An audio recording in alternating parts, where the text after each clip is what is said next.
All right, guys. Today we have a guest on the podcast. At the age of 23, he was a young graphics designer who possessed all the skill and knowledge necessary to build a successful career in the field. However, due to a lack of opportunity present in the industry at the time, he felt compelled to look in a different direction.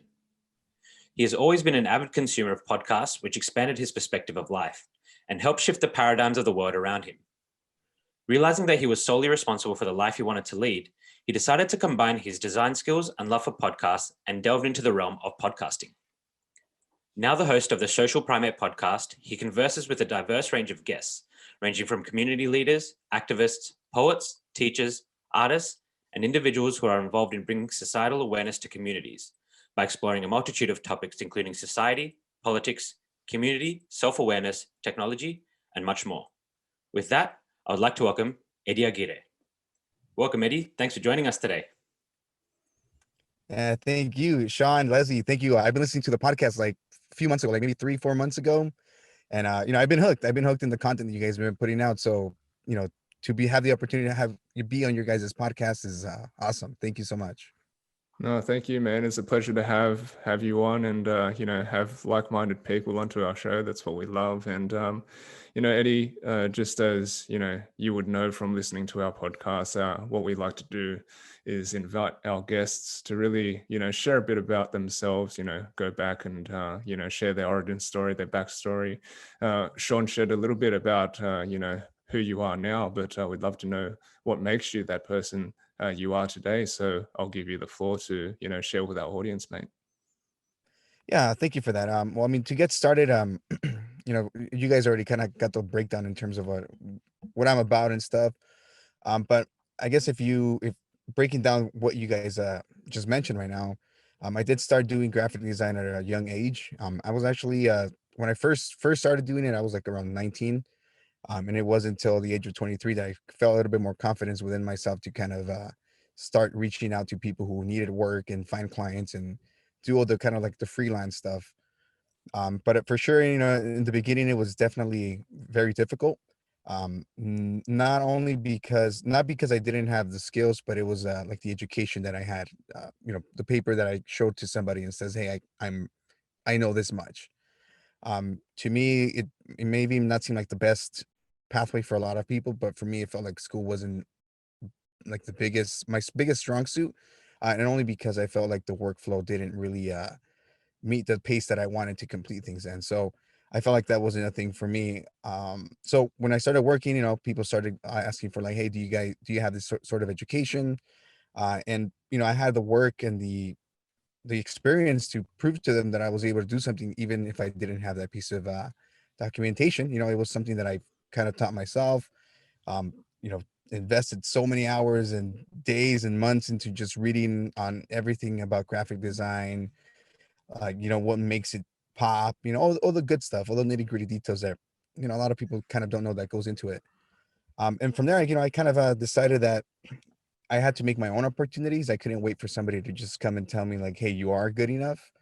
So the only way for me to do that was to kind of start messing around and creating my own projects, reaching out to friends, helping them push their brands, and just really kind of start messing around with that in that sense.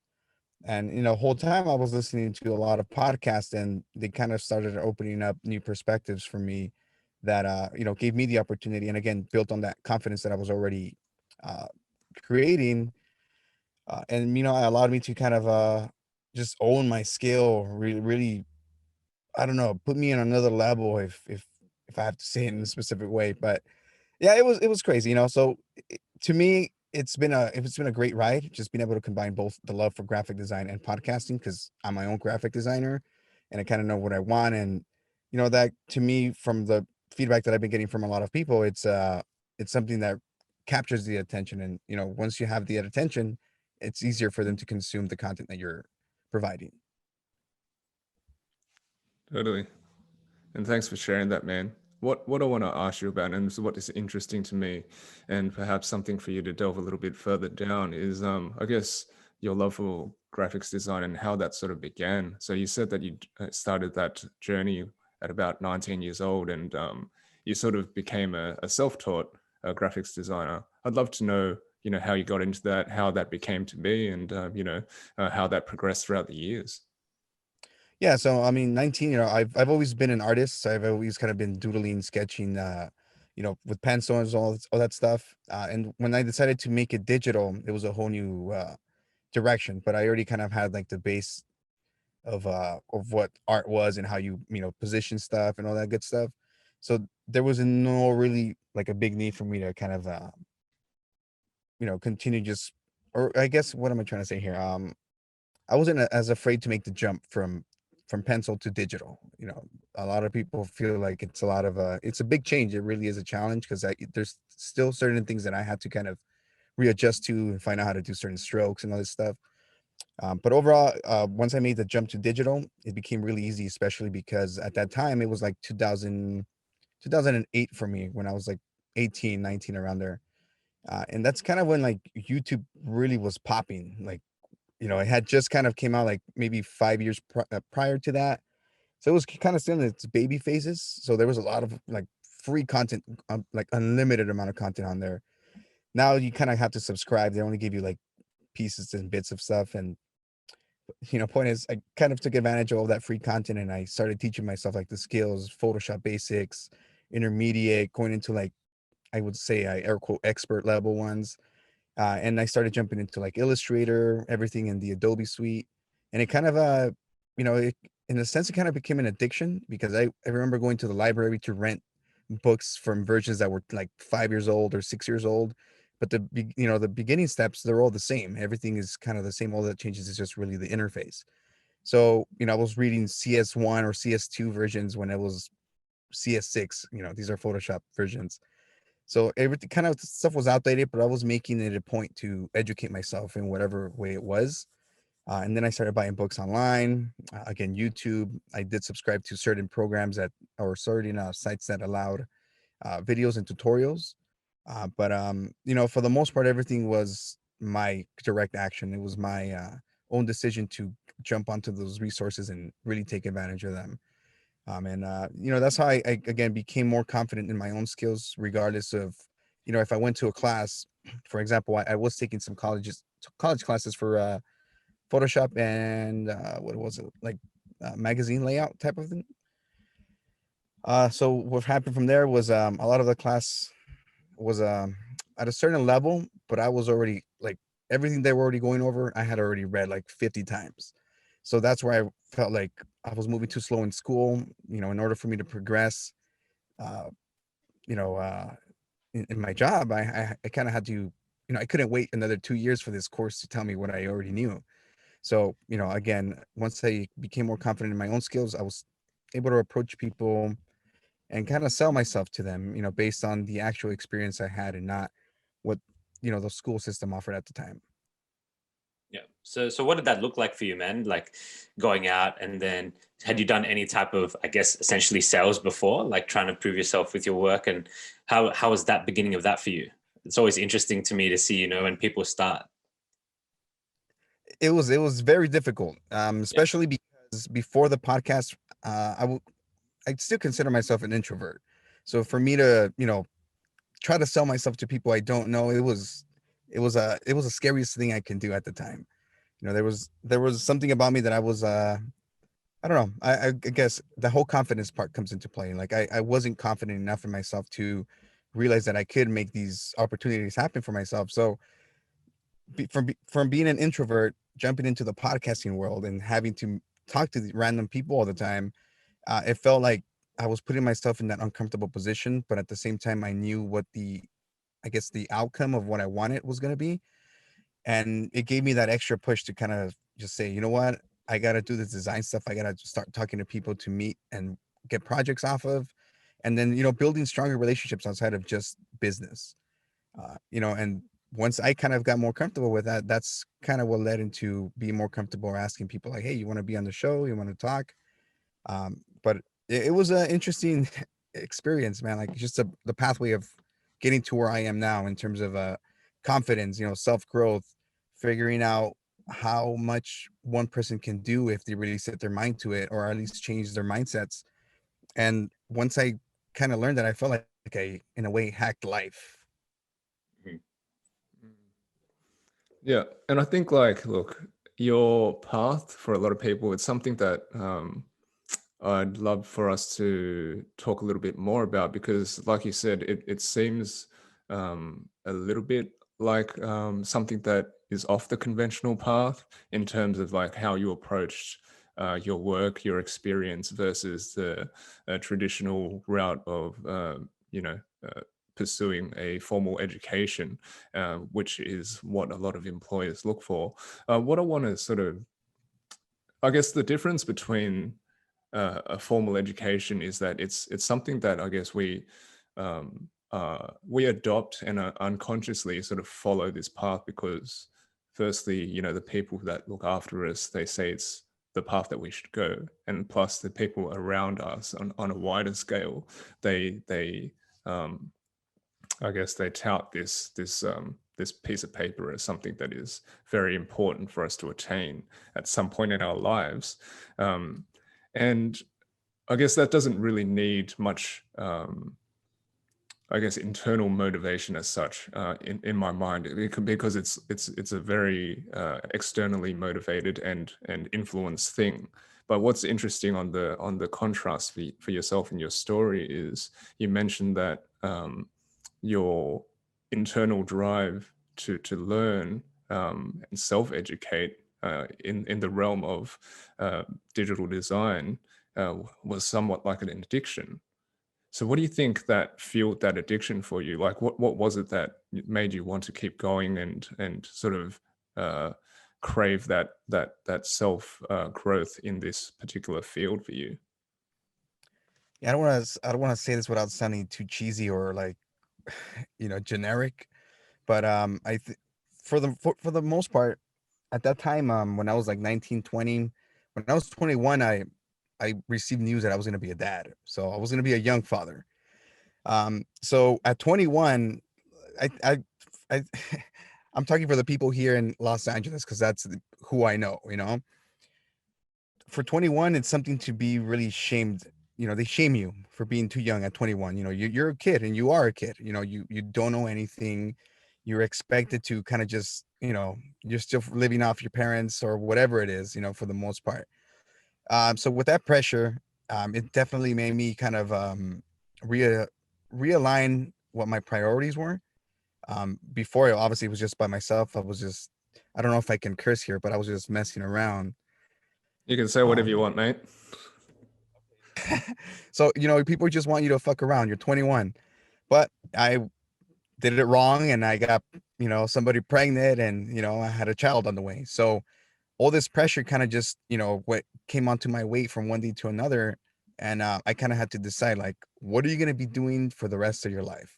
And that was the question that kept ringing, like, okay, you're going to have a kid. What are you going to do for the rest of your life? You got to find a way to make income.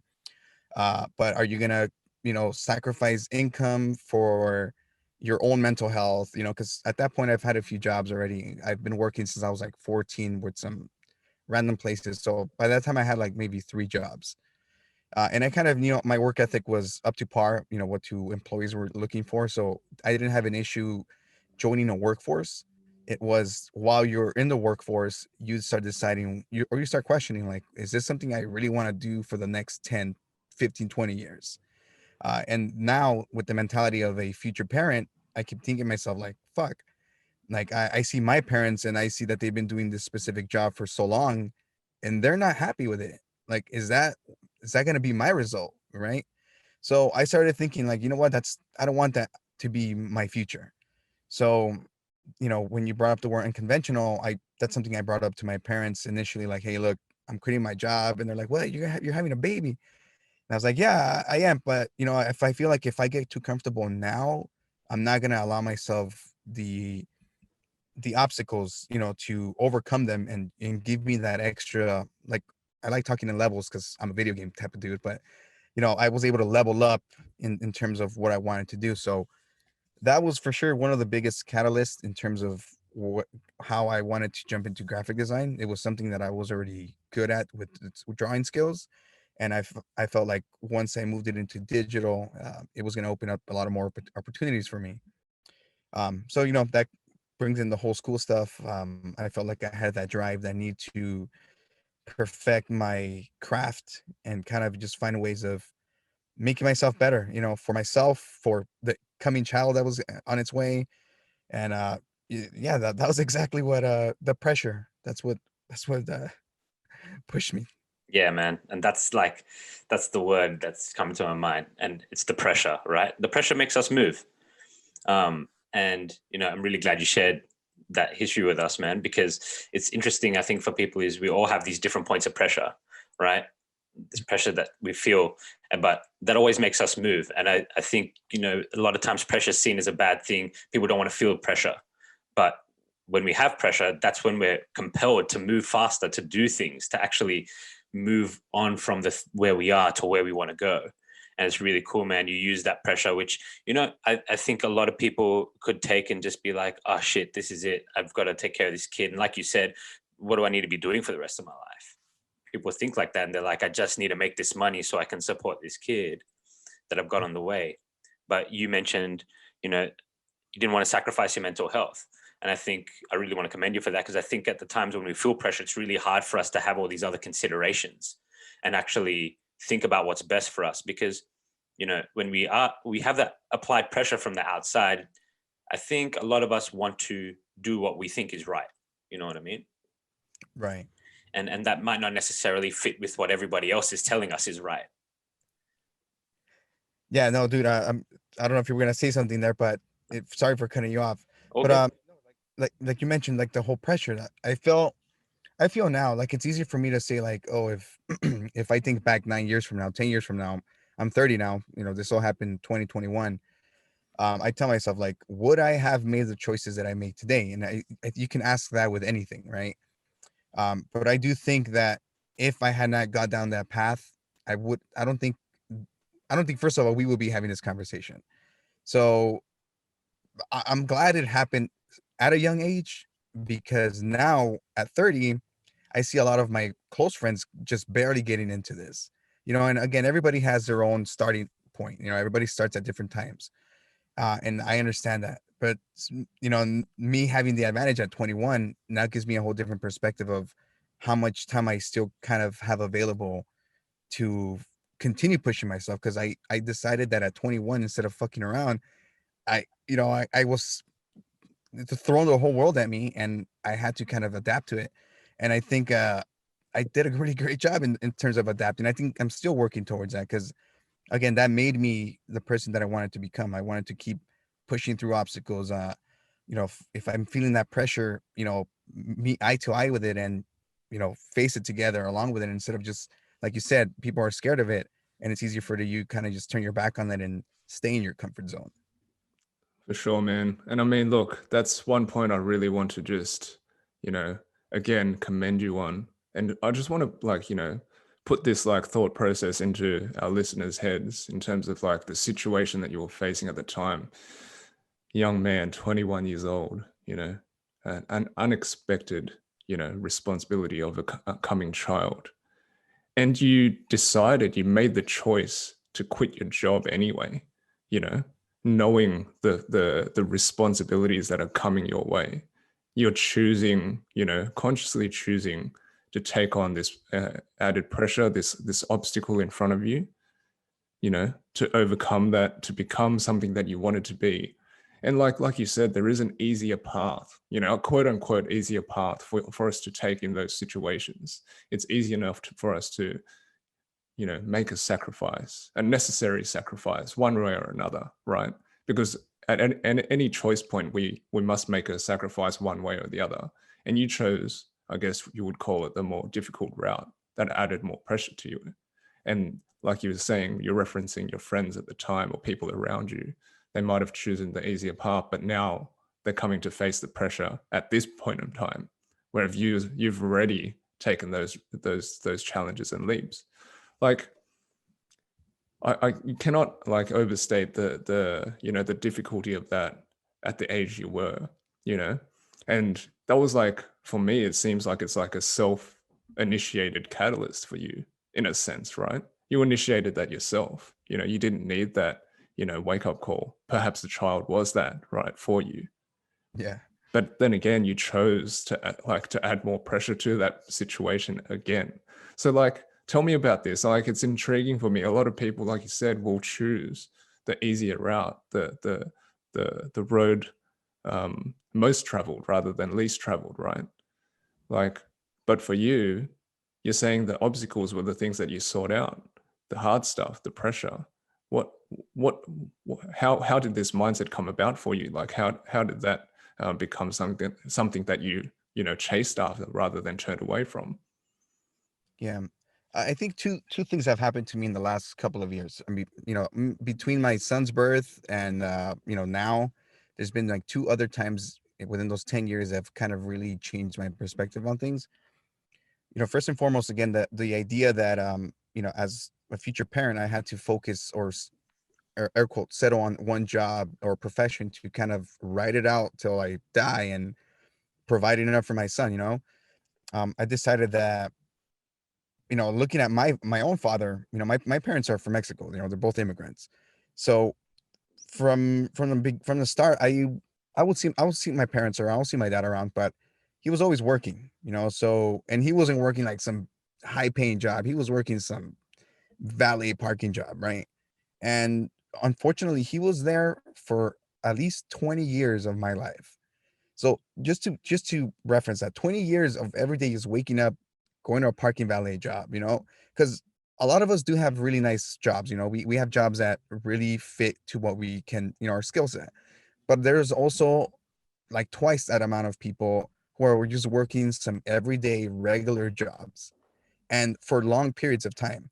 So I kept thinking like, fuck, when I'm at that age, like, what am I gonna have for myself? Like, my dad at the time, he was like 50.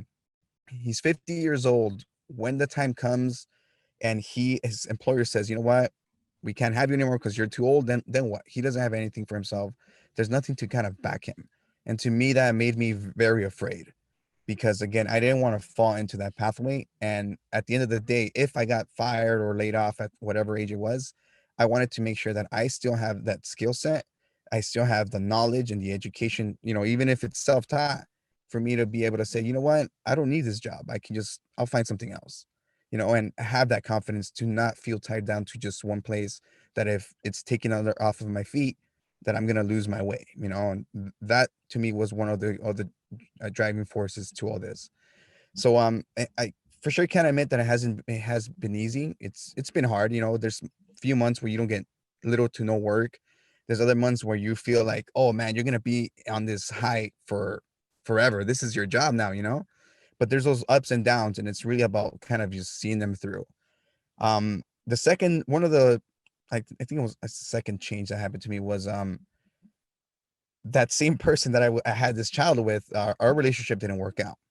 So when that happened, it was definitely, I felt like a failure in the sense that, as a male, as a man, I felt like, at least in my world of view, I felt like I had failed as a man because I wasn't able to keep a family unit together.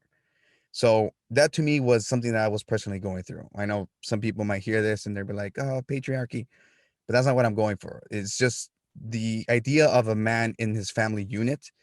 I felt like I failed because I wasn't able to keep this together. So there was a lot of fears that I had to face during that time. And I did go under some psychedelic adventures, during these low times. And there were very dark times where I felt like I was completely alone. There was nothing I can do for myself anymore. And I felt like, to me, that moment was rock bottom, just losing the family unit. So after that, I did kind of went into this kind of like this dark phase where I kind of just didn't care the outcome of things. I was kind of being a little reckless. And up to a one point, the last thing I did was I skydived. I was like, you know what? If the parachute doesn't open up and I just land right on the floor, fuck it. I lived a good life. I saw, the atmosphere, or whatever you want to call it, the view, the horizon, and that's it. I have nothing else to basically live for. It might sound a little suicidal, but it wasn't. I wouldn't say it. It was just kind of more like, okay, if it happens, fuck, then whatever.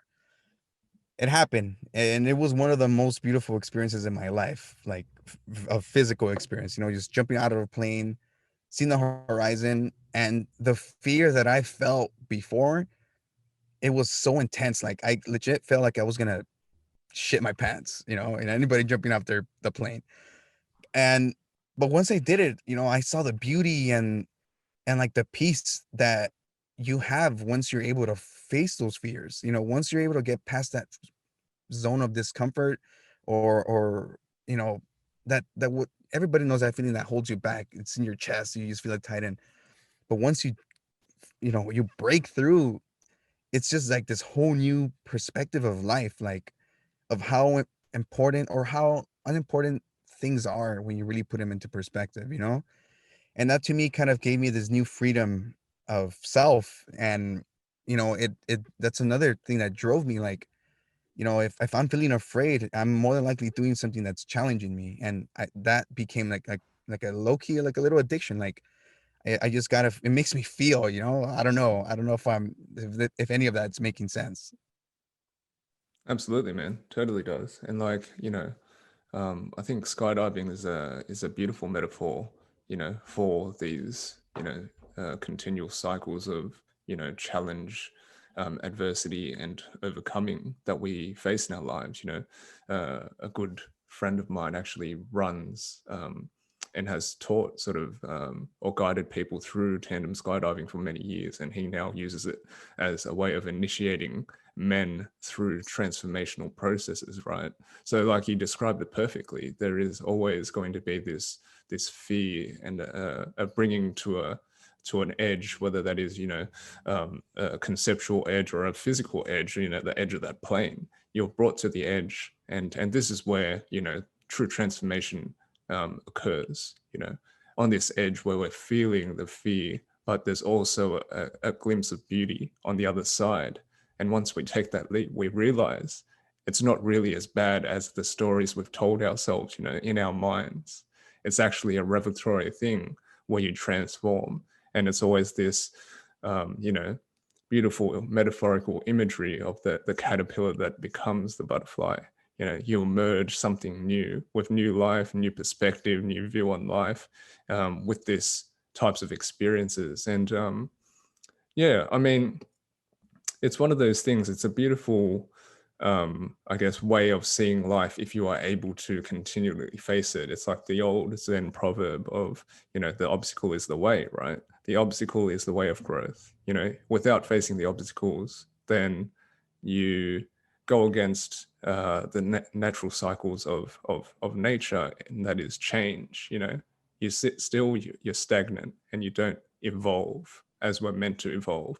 But evolution takes hardship, it takes adversity, but it also takes conquering that to become better on the other side. So yeah, I love that analogy. It's beautiful. Yeah, man. I mean, if you guys ever haven't done it, I recommend to try it out. It's a again, I'm scared of heights. I get that pit belly feeling when roller coasters. I hate that feeling. But it was worth it. I would totally do it again if somebody wanted else to come. I'll do it by myself again, because I went on my own. I drove down to here. It's like a 2-hour drive to a city called San Diego.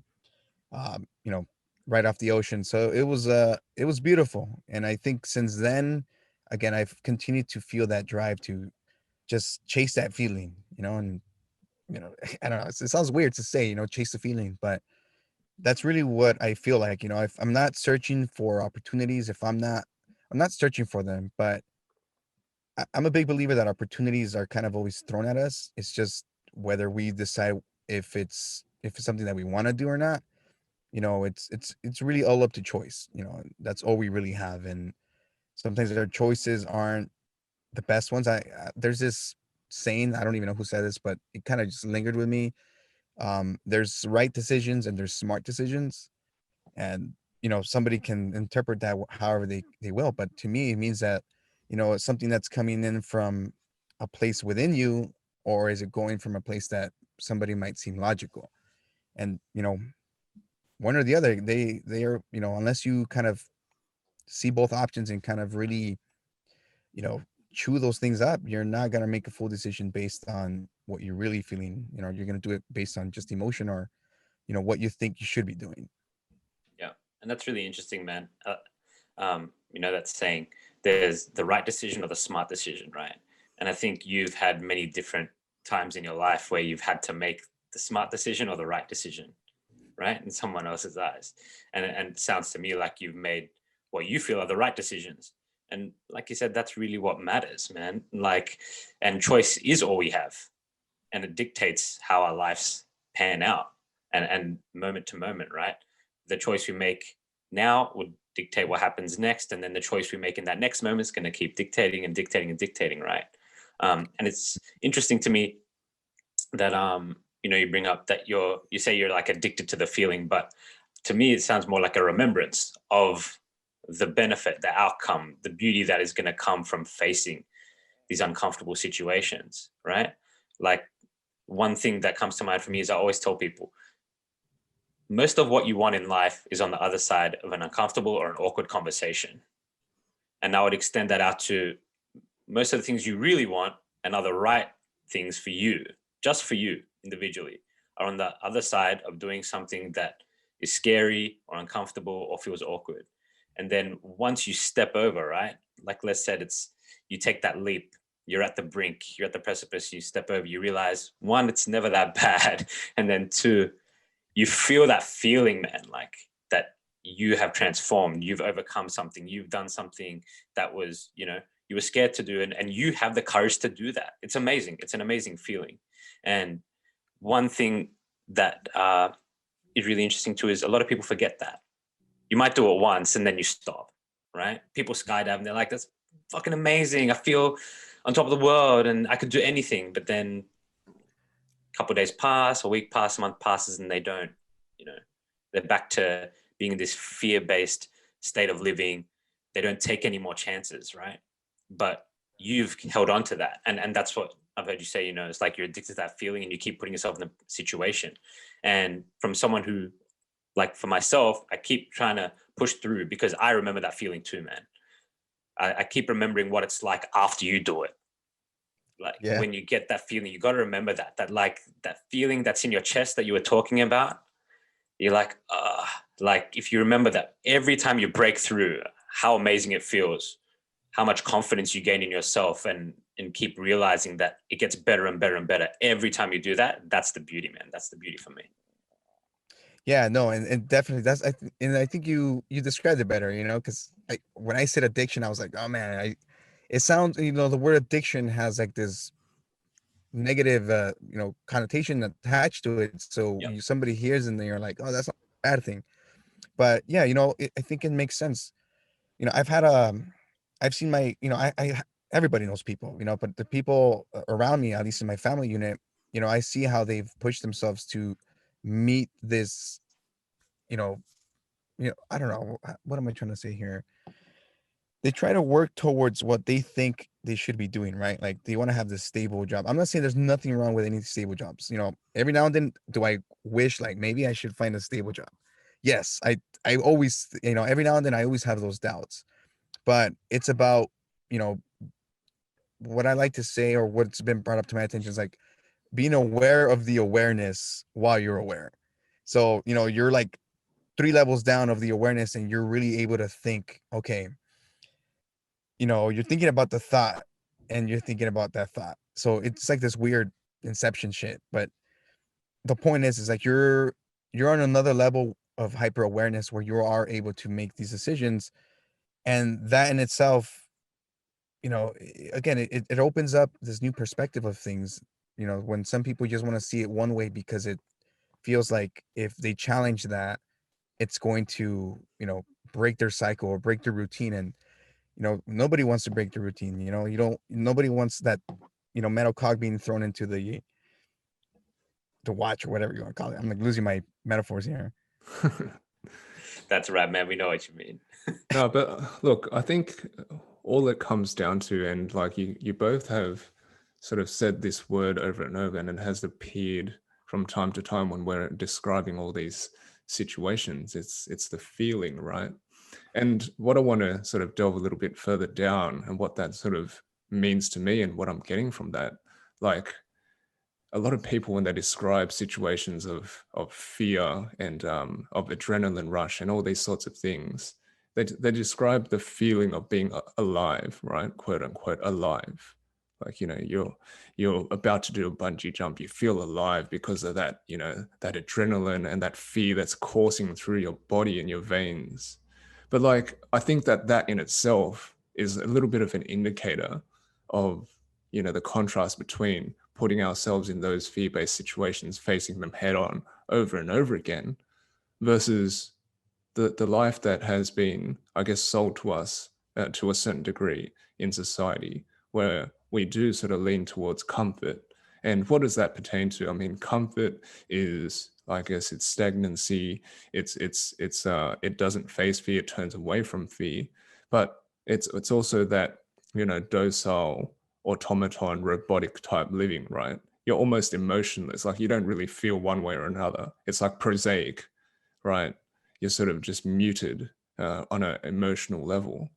And that to me is very important, right? Like, in terms of, like, you saying you're addicted to those sorts of things, like it's like, we totally understand what you mean. It's not some sort of negative thing in terms of like how it's used with, like, you know, external substances and all that sort of thing, right? But like, this is just like an innate yearning for me, an innate human yearning to want to be alive, to feel something, right? That makes us feel alive. And this is what human life is about. There are so many ups and downs, and it's an acceptance of that, right? But we ride these waves, and this is what living is. We get to feel these emotions, but not only do we get to feel them, we also get to think about them and like think how absolutely ridiculous life is, you know, on the surface of things. But, you know, we get to feel this, and it's amazing that we consciously get to have these like experiences of life, essentially, right? And like, this is for me like what it's about. Like, if you simply turn yourself into a robot, into a zombie in a suit, and live your life that way, and this is my opinion, right? Like, you know, I've lived that life for 12 years in the corporate industry, and I felt, you know, empty and lifeless. That isn't for me. You know, my choice is to live a life that is full of feeling, whether that's, you know, seen as negative or positive feelings. You know, I understand that there are always going to be ups and downs, ebbs and flows, but that's all part of this grand adventure we call life. So Yeah, and want to just bring up something real quick. Like, again, I think there's a certain, you know, the whole thing about just being on the edge. You know, whether you were mentioning like whatever it is, it can be the physical, mental, whatever it is. I think you know, I'll bring it back to a little bit with psychedelics. You know, I've had the chance to try them, and again, there's times where what it really does, it shows you what you need to see, not what you want to see. totally. Uh, and I think it's important because, you know, in our natural state, just in our sober state, a lot of us, we're afraid to kind of just sit down somewhere alone and kind of just have those thoughts that there's thoughts that we always want to avoid. Maybe, you know, it's like some sort of trigger, maybe it's like a trauma, but again, without us wanting to face that, you know, that uncomfort, the discomfort, we're not gonna progress. I feel like we're not gonna make any progression in terms of who we want to or who, not who we want to be, you know, or who we are, I would say. Yeah. Because, you know, again, there's people where I've, you know, that I've met, like, for example, my sister, I don't mean to throw her on their bus with this, but there's certain issues that are kind of relatable to what happened with me a few years ago with her partner. You know, and again, everybody has to go through their own pain. They have to process their own emotions the way they have to. But at the core, and it's, you know, and right at the blueprint of all this, like the concepts are the same. You know, like, it's, you got to understand that, not that you're taking away from somebody else's feeling, but you got to understand that these emotions or these experiences have been also felt through generations, you know, and other things. And I think once we kind of understand that we are part of a, you know, this big network of life, then we're able to understand that our emotions are fuck, what am I trying to say here? uh, shit, I lost my train of thought. Jesus. Hold on, I'm get back to it right now. Ah, damn it, I lost my train of thought, guys. I'm sorry. All good, man. Good, I could totally get what you were trying to say there in terms of, just I guess it sort of draws back to what you were mentioning about like a different level of awareness that we are able to, take on if we are, attuned enough to it or pay the right level of attention to certain things, right? Is that we are able to see past the very, I guess, idiosyncratic, personal, egoic emotions that we've crafted for ourselves and we sort of get lost in for the most part in our experience of life.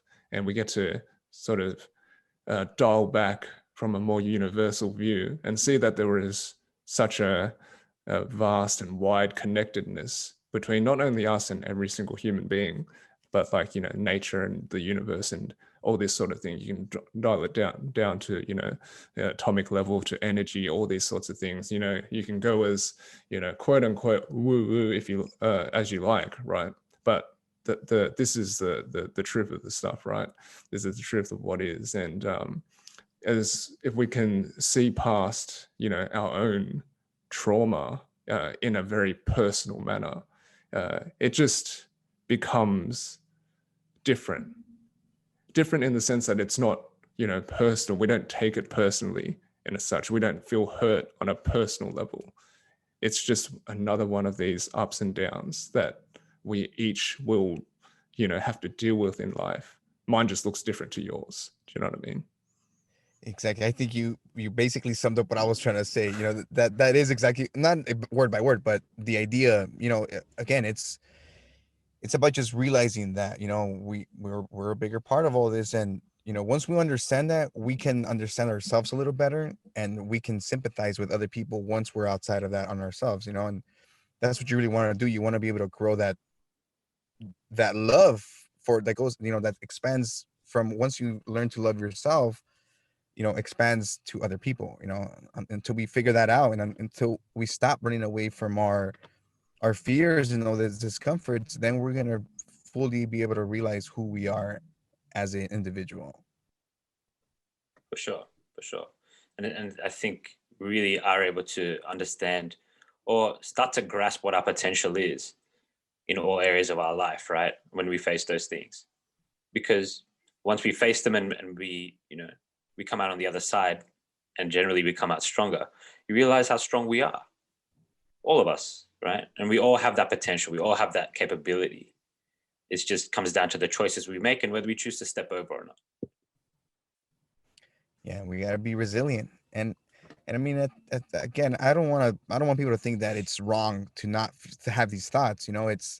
We all process things differently, but all we really, I think we need is just we need to find what helps guides us, and to me, what guided me was, honestly, it was the fears. That's what drove me, and just keeping myself, having integrity, being able to speak truly, truthfully for myself and for other people around me. Just if you can't give yourself certain, like, set yourself by certain morals, or or just stand your ground, and what you got to do, you're not gonna, I don't think we're gonna allow ourselves to grow, and it's not a smooth path to this. It's definitely rocky, and I think we have to understand there's always going to be ups and downs. We can't just hear this conversation and think, oh, if I start chasing this, I'm always going to feel good, because that's not the truth. You're gonna fall, and you're gonna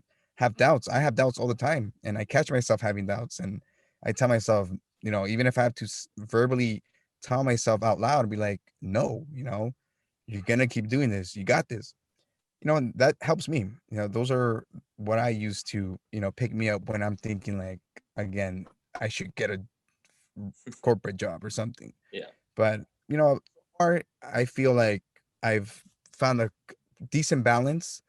I know it's not always going to be that way, but I hope that I can prepare myself with, stuff that I read and all this, that when I do go into those lows, I can at least have some awareness of where I'm at those lows and see how I can kind of bring myself up, and not just let it devour me. And I think that's really important.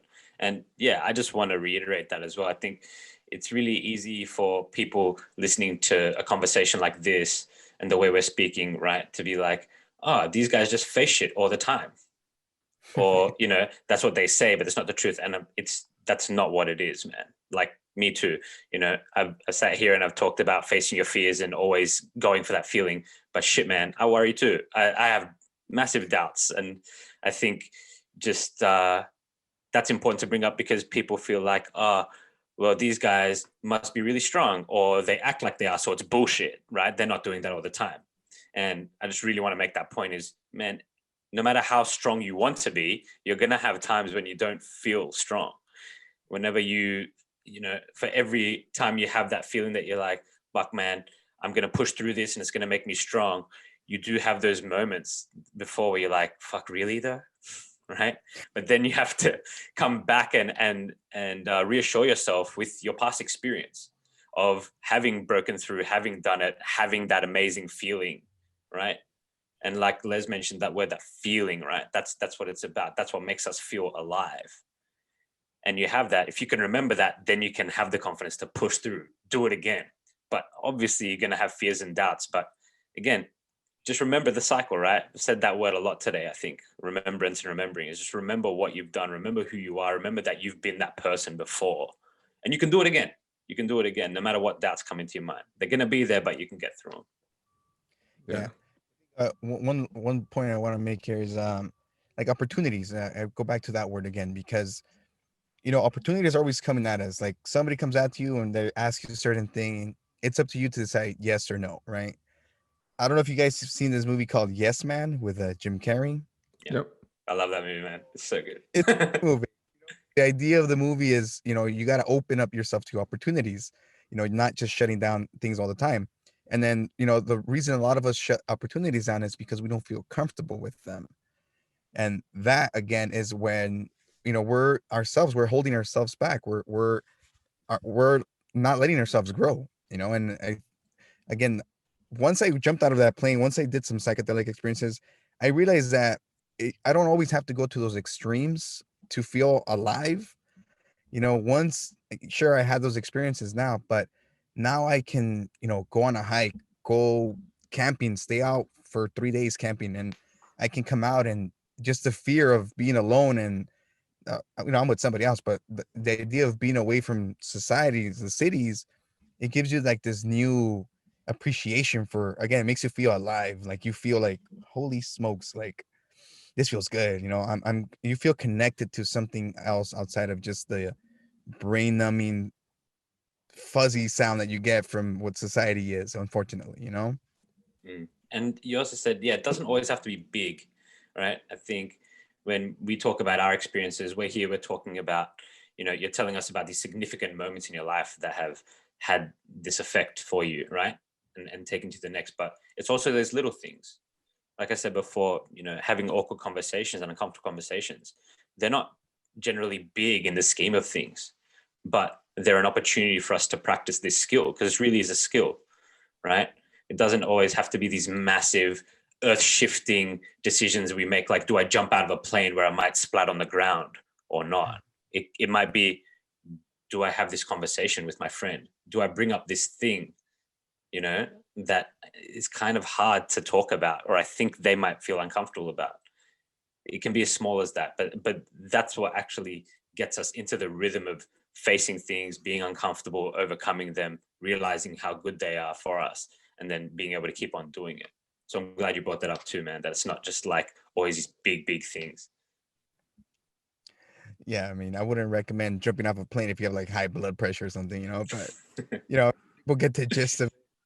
But it's, that's all it's come down to me, and I know I'm not perfect. I'm far from perfect. I make my regular human mistakes all the time. But again, I feel like I'm at least trying to be aware of it and be less of an asshole as I move towards what I want to do, and I think as long as I'm true to myself and I'm true to others, I can definitely, continue just challenging myself, and so far it's been working out pretty good, you know, and I hope I continue doing that for myself, and hopefully other people, you know, take some stuff out of this and apply it, because that's what I started with. I started applying things that I would hear or read, and it wasn't until I, you know, for real, sat down with myself and started saying like, hey, there's these attributes about yourself that can be worked on. Let's try to work it out, you know, and that's what worked for me. And that's what it is at the end of the day, right? I mean, every human being lives moment to moment, right? And each moment presents us with a micro opportunity to practice on ourselves, right? To get better, to apply something new, to get to a higher place that we, you know, strive toward. And that is it. It's about just simply practicing on a moment to moment basis, whether it's a big and small thing, like you guys said, it doesn't matter. As long as we're aware that we can apply some form of practice at every single moment, then we have the choice, right? Every single second, every single microsecond.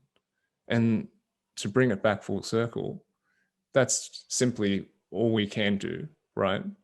And it's simply about being prepared for what may be in the future, right? We can't really tell what's going to come, but all we do know that is that there will be change. There will be ups, there will be downs, and there will be in-betweens.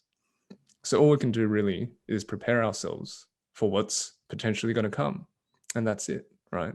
And that's the best way for us to, I guess, live through this unpredictable, you know, roller coaster that we call life, and try to enjoy it the best that we can along the way. And I think, like, you know, that in itself is that's sort of my way of seeing things. Like, you know, I don't cling on to any ideals of what my future is going to be or what the future holds for me.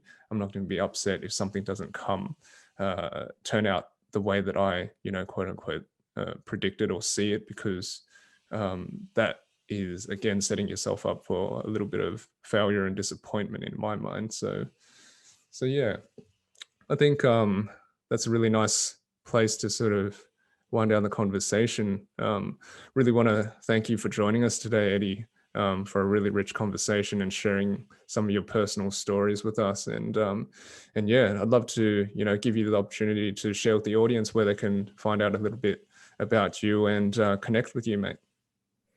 Yeah, I mean, so first of all, thank you guys for having me, Leslie and Shaun. I really do appreciate it, and I hope you guys jump onto the podcast in a few weeks. But I mean, if people want to find the podcast, Instagram, you can follow me on Instagram. That's usually where I post most of the updates. From there, I have a link tree, link all the way to basically everything, which is Spotify, Apple Podcast, all the podcast platforms. You can find it all there. So if you have Instagram, go to Instagram, and that's going to direct you to basically everything from there. Cool, man. We'll put the links in the show notes for everyone to find you easily, man. Shaun, where can people find you, mate? Yeah, easiest place to find me is on Instagram too. So my Instagram is Shaun_Coop. That's SHAUN_COOP. What was your handle, Eddie? Oh, for Instagram, Instagram, yeah. At Social Primates. If you want to follow my personal one, it's Mr. Aguirre, my last name. Okay, awesome. Thanks for that, man. And how about you, Les? Yeah, we'll throw all those up, man. For me, you can find me on my website, findingspace.co. You can find out all about all the new things that I'm working on through there. Send me a message if you like through there as well. Otherwise, Facebook and Instagram as well is at findingspace.co. Any of those platforms is fine to connect and say good day. Shaun and I also have an email for the podcast, the Hustle and Flow podcast at gmail.com. So if you want to ask any questions about this particular episode, if you want to get in touch with Eddie, if you want to come on as a guest, anything at all, just send us an email and say good day. Awesome. And yeah, man, I just want to thank you as well, Eddie, for joining us today. I really want to commend you, man, for like taking your life into your own hands, understanding you have that power and really running with it, man. It's awesome. So good on you, bro. And thank you for joining us today. Thank you guys for having me. Yeah. And as always, guys, if you enjoyed the conversation today, took something from the chat that we had, there's a little nugget in there, which I'm sure many of you will find. Please just share it with one other person, a friend, a family member, a colleague, someone you think might enjoy this conversation to take something from it. That's how we grow the podcast. And we'd love to get these conversations into the ears of more people. So until next time, guys, thanks. See you guys. See you guys.